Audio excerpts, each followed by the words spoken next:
আমার এই ভাতিজাটা ঈদের কয়েকদিন আগে থেকে আমাকে জ্বালাচ্ছে ঈদের সালামের জন্য।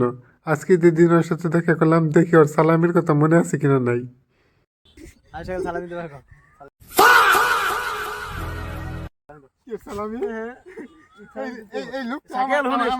সালামি সালামি চাইছি দেখে না কালকে কেমন একটা ভিডিও দিছে বুঝছস কোন দিকে খুঁজে পাই গেছে কোন জায়গায় কোন সালামি দেওয়া যায় না না যায় নাকি হেটা বাইকের ভিডিও দিছে ওটা তোমার দেলা বাংলাদেশের সঙ্গে মিলে সালামি বলতে কিছু নাই। সালামি সালামি দাও একবারে 1000 থেকে 6 আইনা দিছি এর নিচে আর হবে না তো 1% আইনা দিছি 10 হইলো বড় লোক মানে আছে ফার্ম দিস না আমি বড় আমার কাছে না একটা আমি কিসের বড় কইছি 10 এর থেকে 1 আইনা দিছি একের নিচে গিয়া নামবো একের নিচে কোনো মানে কি আছে ডিসকাউন্ট আছে এটা তো হবে না যা দাও দাও কাজ হবে না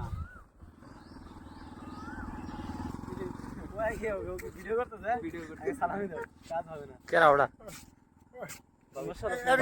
সালামি দেওয়া উচিত। আমি আর চাচা লাগি ঠিক আছে, হ্যাঁ সালামি দেওয়া উচিত মানে একবার 100% এর জায়গায় 200% ম্যাথ ঠিক কইছি না আমি তো কিছুই বুঝতাম পারতেছি না। আমার কাছে কাজ হবে না তো টাকা নাই পয়সা নাই, মানে আমার সালামি দেওয়া লাগবে। তুমি চাচা তুমি হলো বড় লোক মানুষ সারা রমজানে দেখা করো না এর সাথে সালামি ডাবল ভাই আমার কাছে যদি টাকা পয়সা থাকতো তাহলে সালামি দিতে পারতাম। না দিলে ব্র্যান্ডের পাঞ্জাবি পরে ঘুরে টেয়া নাই দেখছো সাইকেল কি কমারে না দিলে চলবে না। হ্যাঁ সালামি মাপ নাই তুমি অন্য কিছু মাপ তুমি 100 টাকা সালামিটা 500 টাকা সদাই খেতে পারো এটা অন্য হিসাব যা বুঝবার আমি বুঝে গিয়েছি।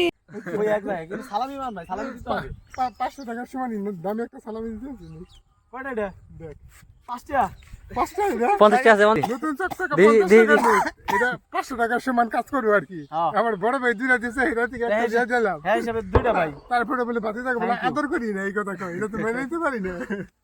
ঠিক আছে ঠিক আছে নি ঠিক আছে যাও তোমার লিগে 5% নাই বলা আবার এটা একটা 5% না এটা একটা 500 টাকার সমান।